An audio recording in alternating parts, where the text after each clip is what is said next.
At a very high level, I would say there are numerous challenges and obstacles. We'll discuss all of them in detail. People attribute words to you and sometimes give you the reputation of being a pessimist. Jim Rickards is always discussing the apocalypse, which I do not. I never use that term, but I emphasize that despite the hardships, we don't have to be victims. We are not powerless. We don't need to withdraw from challenges. The crucial thing is to anticipate them. If you can foresee upcoming events, you can address them appropriately. You can navigate through them, not only preserving your wealth, but also potentially profiting. I frequently cite the case of Augustinus, and people might ask, who is he? He was an industrialist in Weimar, Germany, in the early 1920s, and he could foresee hyperinflation long before the middle class or anyone else. He borrowed a substantial amount of Reichsmarks, which was the currency at the time, and invested in industrial assets such as coal mines, vessels, and natural resources. When hyperinflation arrived, he allowed some time to pass, then repaid his debts. I would say he paid back a negligible fraction of the original debt, almost insignificant, but he repaid it while the currency was essentially worthless. He retained all the assets and eventually became the wealthiest individual in Germany. My German skills aren't excellent, but his nickname was the Inflation, signifying the Inflation King. There are other similar stories as well, like Joseph Kennedy during the 1929 crash. So, once again, we are not powerless. We can take action, but the key to empowerment, as I often stress, is anticipation. This is where thorough analysis plays a crucial role. You might wonder, am I more intelligent than others? Of course not. Many brilliant minds exist, but people often rely on flawed models. There's a lot of behavioral psychology behind it, such as confirmation bias and the belief that the future will resemble the past, which is often not the case. So, if you adhere to those models, you'll likely achieve poor results. It's difficult to think of an institution with a worse track record in forecasting than the Federal Reserve. The U.S. Federal Reserve, and perhaps the IMF is an exception, both have notably poor records. You could almost take the Fed's forecasts, do the opposite, and do just fine. There's more to it, but they tend to adhere to these flawed models. However, if you comprehend how the economy genuinely functions, understanding that it's a complex dynamic system, my approach is to apply complexity theory.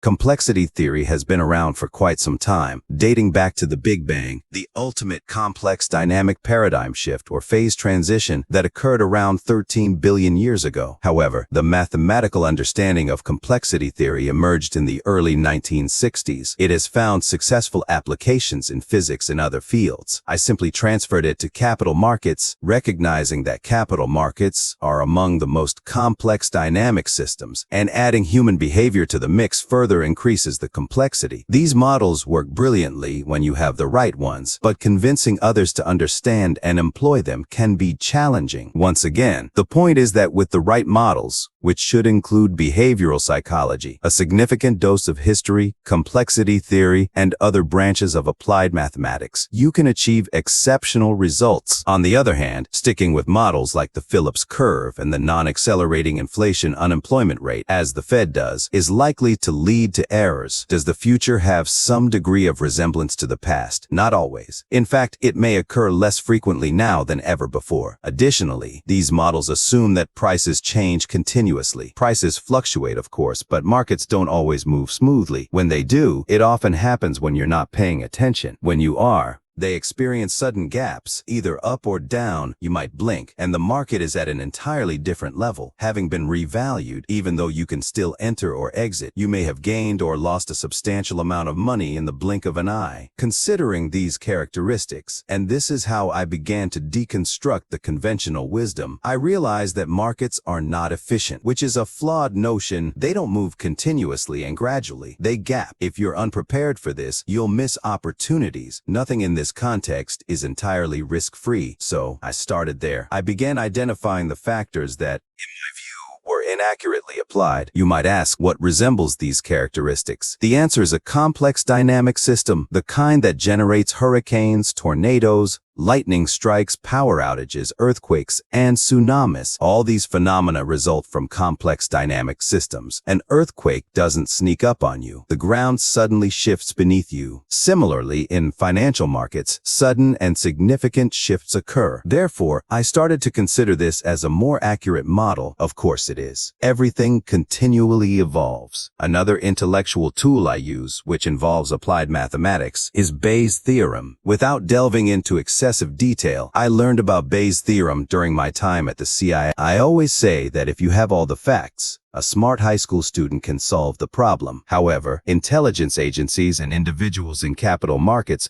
must solve problems when they don't possess all the facts. They have no choice. It's a matter of national security and defense or preserving one's financial well-being on Wall Street. You can't simply throw your hands up and say, "I'll wait for more facts to emerge." That approach doesn't work in the real world. Janet Yellen seems a bit detached from this reality. So, how do you solve problems when you lack complete information but still need to address the issue because it's approaching you? Bayes' theorem suggests assigning an initial probability and a priori assumption. You don't invent it, but you do your best, recognizing that you're working with incomplete information. If you have no facts at all and it's a binary outcome, assign a 50-50 probability. It's not precisely 50-50, but for a binary decision like red or black on a roulette table, it's slightly less than 50-50, but close enough. You say, it's either going to be red or black. I don't know which, so I'll assign a 50-50 probability. Subsequently, as new facts emerge, you update your model. Your probability either increases or decreases. If it decreases by a substantial amount, you discard that assumption, recognizing it was incorrect. You start over. However, if it increases, you're making it more likely that your initial assumption was correct. Over time, you can raise that probability to 80% or 90%, which isn't 100%, but it's quite robust. There's a crucial aspect to consider while updating, which was explained to me by Henry Kissinger. Imagine a simple graph where the vertical axis represents the probability of a specific outcome and the horizontal axis represents time or the amount of information you possess. Initially, at the start, you have little to no information, but you have ample time and flexibility. However, as you progress along the timeline, your information increases, which is a positive development, but you have less time and flexibility. Your probability curve rises while your time curve descends. When you reach the opposite end, you have perfect information, but it's too late to act. The opportunity has passed or the crisis has unfolded. So, the goal is to find the sweet spot in the middle, which I refer to as the Kissinger cross. In this zone, you have sufficient information to make informed decisions and enough time to act deliberately. You seek this sweet spot and, with a touch of humility, it becomes a powerful tool. In the CIA, you never have enough information. You're always striving to gather more, yet you must make assumptions and forecasts because you can't afford to wait for 10 9/11 events to have a substantial statistical basis. You're dealing with the one event you have, and your aim is to prevent the next one.